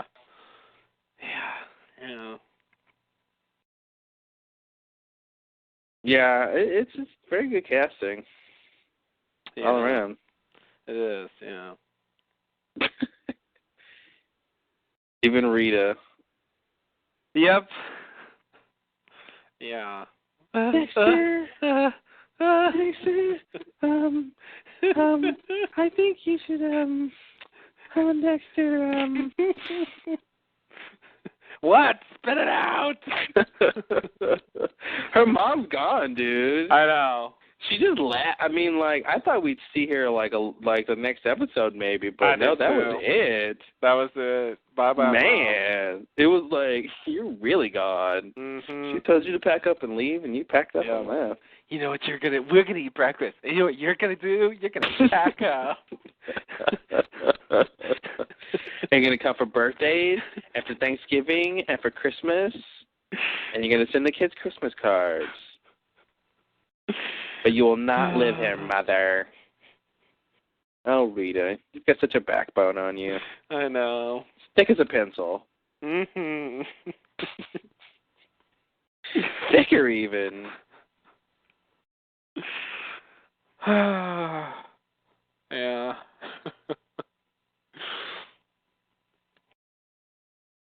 The characters are good though. Like, you don't like. So what's good? You don't have the characters. They're good. You don't have to like. Mm-hmm. You don't have to like groan every time. Dude, I don't groan when anybody says anything on this show. I mean, Masuka's the only one who like is annoying, but I don't find him annoying. He's a good character. He's just an annoying character. He could, yeah, that's the thing. He could be Hurley, but he's not. He's not. It's weird. Like, yeah. Maybe if he had more screen time, he'd be Hurley. Maybe. You know. Yeah. They gave him storylines and stuff. Mm-hmm. Yeah. Totally wasn't I always feel like Masuka's like, he's never as bad as everyone seems to make him out at. You know, like, yeah. Is he really that bad? I guess, but yeah. Yeah. But no, the characters are all really good, and yeah, I don't have to like, oh, here comes Locke again with this bullshit. Yeah, like even Angel, like that little speech he gave Dexter, you know, when Dexter was like, yeah, Lila's just Lila? I said it right. Ooh. You did. Lila's just using you, you know, to get back at me, and he's like, yeah, that's fine, man, you know, and he's like, what did he say? He was like, you know, no one's used me in a long time or something. And he's like, you know, the divorce, and he's like, yeah, you know, when I got stabbed, that wasn't a picnic, you know. And then he's like, dark days, my friend, dark days. I just love that. Yeah. It's like, dark days. and then he talks about her being the light at the end of the tunnel or whatever. But yeah, I like all of them. They're all really good. Yeah. Yeah, it's nice. Even Dokes, you can't blame him, you know? Yeah. I know. It's sort of this weird dilemma. I don't know what to do about him. Like, he knows everything, and I sympathize with Dexter, but, like, from an objective point of view, it's not really fair to make him take the fall. Yeah. So, I don't really, Oh, here's the other thing that they're going to have to, you know, I mean, you know, like Lundy said, Dokes is just their, you know, he's not their guy necessarily, but he is their prime suspect. Because another thing they have to piece together with the evidence is does Dokes have a boat at that harbor? I'm sorry, at the marina that Dexter has his at? Because that's a big piece. Yeah. You know, and I don't think Dokes does. I mean, he might, but I don't think he does. I mean, that'd be weird. Yeah. So they'd have to piece that one together too. Yeah, you're right. Because otherwise, like, you know, they got to explain how those rocks, you know, came from there. So. Yeah. And if he's screaming, it's Dexter, and Dexter has his boat there, and you know. And then they go look for footage, and they find missing footage. Yeah, it's gonna start looking bad. Yeah, like it was never there, but whatever. I know. Yeah, whatever. Exactly. I don't really buy that they. Oh, how about this? Just dawned on me. Aren't they recording right now when Dexter just got his boat this episode? When he was supposed to be at home? See. I thought, like, he moved his boat or something. Oh, did he move it? I thought like it wasn't in the same place. He did make that comment about it being 20 minutes away, but he didn't say like the new place, right? Because she said, I mean, his sister said, I think about moving your boat if I were you. Not that she knew why he should, but the real reason why he should. Mm-hmm. But do you think he moved it? I mean, I really don't think there's any way in hell they really have footage of him doing this, because they're not going to go back through that again. Like, he's got another tape to erase. Right. Yeah, I agree. They're not going to go through that again. Pull another fire alarm. And no. The exact same thing again. Yeah. Like it was never there. Again. Yeah. All right, here's a test, because when I said again, it sounded like you said it the exact same time I said it. So now we can go listen to it and see who said it first on the recording, which would be interesting because it's a third party. So I don't know. It sounded to me like I said it a little earlier. A little earlier? Yeah, maybe so. Okay, so that was the other thing I wanted to mention that I forgot was going to bring up was. I think a certain amount of blunderness with the fact that Lundy and the other guy, like, they didn't dust for prints on the box before they handed it over to Dexter. Yeah, because Dexter just wiped it clean. Right. I thought that was really pretty crazy that they didn't get prints on the biggest piece of evidence they had. Well, besides the bodies. Besides the bodies, yeah, the bodies are pretty good. The bodies are pretty good. The second biggest piece of evidence they have, they didn't check, because they would have found Dexter's prints over everything. Yeah. Not just the box, but over all the slides. And they potentially wouldn't have found Dokes' fingerprints on anything but the box and maybe the first slide or two. Yeah. So that would have been a lot of evidence against Dexter right there, and he just wiped it clean. Yeah. Yeah, you're right. That was a blunder. They should have been more careful. They should have, and I feel like Lundy, I really feel like if anyone could have gotten prints, and it'll be a revelation later, it's him. But then why go, because I could see him, I really could see Lundy doing all this. As a thing? As a thing. Yeah. He thinks it's Dexter, and he's setting Dexter up because it's, I don't think that's what's happening from the way it seemed to be playing out, with how he got the call and how it all played out. It doesn't really seem like it's like that, but if anyone could do it, Lundy could do it. I could see him doing that. He's the kind of person that they've established him as being pretty good at figuring things out, and I could see them pulling that. It wouldn't. Yeah. I don't think so either. But yeah, it wouldn't surprise me. And maybe they set up that whole thing last time, and when he was in. Being questioned, and that little cat and mouse game they were playing. Yeah. And this could be a bigger version of that, where he basically puts all this pressure on Dexter to see what he's going to do, Yeah. And then he could really be watching him, and Dexter doesn't know. He thinks it's Dexter, but he doesn't have any hard, good evidence yet. Yeah. And so he's just going to, put him in this situation and see what happens. Yeah, turn on the pressure, see what he does. Because that's the thing. If you tell, Dexter thinks, okay, I got this police detail guarding my house. Well, I'm free as long as I'm not around my house, right? Yeah. Well, if Lundy's a step ahead of him, Lundy could, he could have someone tailing him, Yeah. And there you go, right there. You have him sneaking out. Right. But I don't think that's what's going to happen. I don't either, but I could see it. Seems reasonable. Yeah. Seems in line with the character and the previous scene.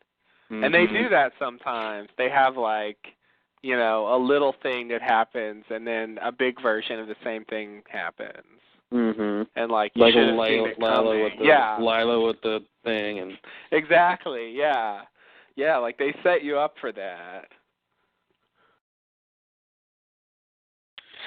Yeah, we'll see, man. Yeah, that'll be crazy. I don't know. What's Deb going to do, man? She's going to have a nervous breakdown if she finds that her brother's like, all the things that's gone on with her. I know. Her issues with her dad, her issues with her last fiance who was a serial killer. Yeah. And now her brother, her confidant, is a serial killer. I mean, she's just going to check out.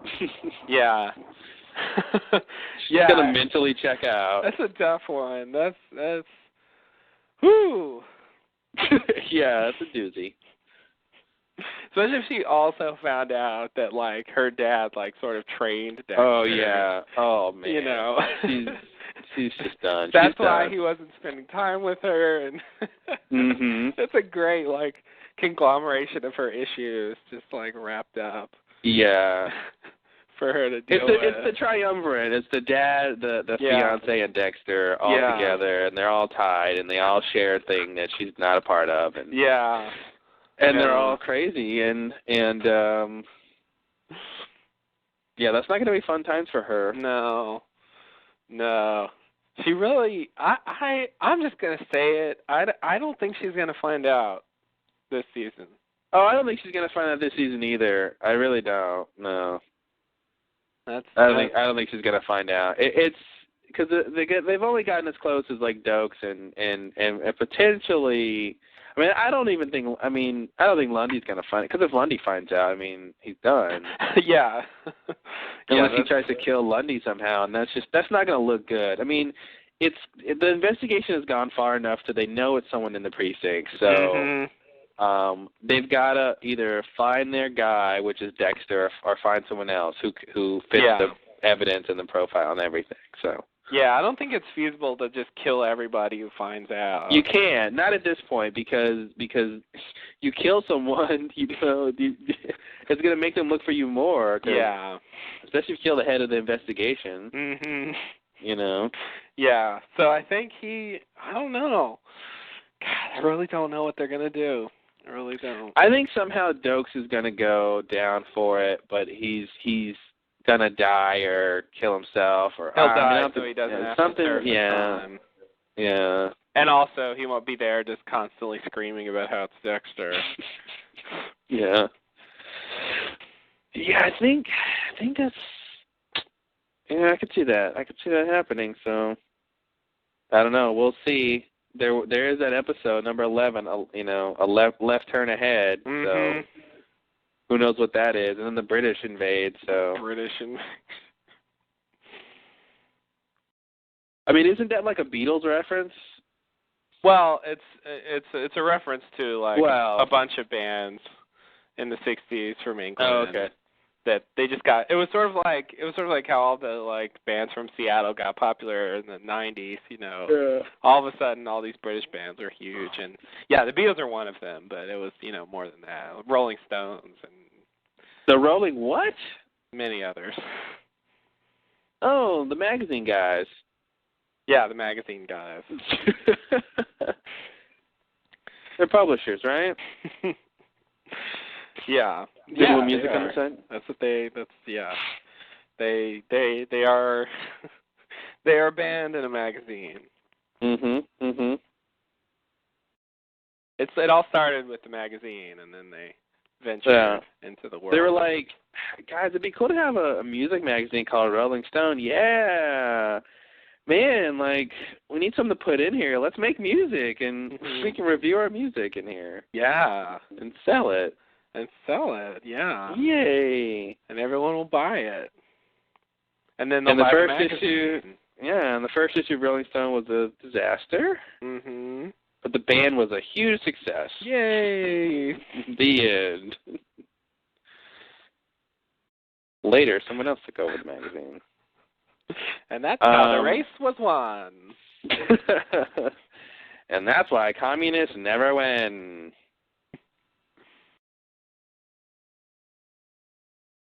Because they're red. Right. So I think we're really done now. Okay. That was the post-show, whatever, talk. That was the post-show wrap-up. Yeah. Okay, cool. So, whatever. Serial kill you later. Serial kill you later.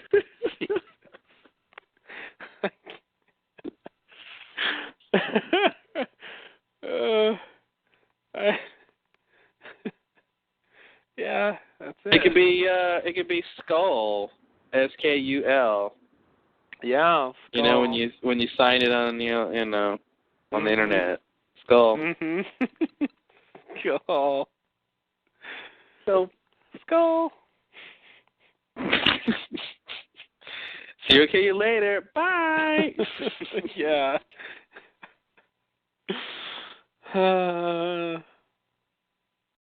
Yeah, I like that because it gets a little too specific. Yeah. It's bad enough you saying kill you later, but it's a little too specific. Yeah. Yeah. I like it. Good. Until we come with something better. Okay. All right, we're done? I think so. All right, well, thanks for listening, guys. Serial kill you later. Yes, that's right. Thank you. Well, not really, of course, God. I feel like I should say that. Yeah. I don't know. I know we can be very frightening at times, but we will not actually. Don't forget, you are in hell. Yeah. Oh, that's right. Just kidding. So, yeah, so thanks, and serial kill you later. Mwahaha!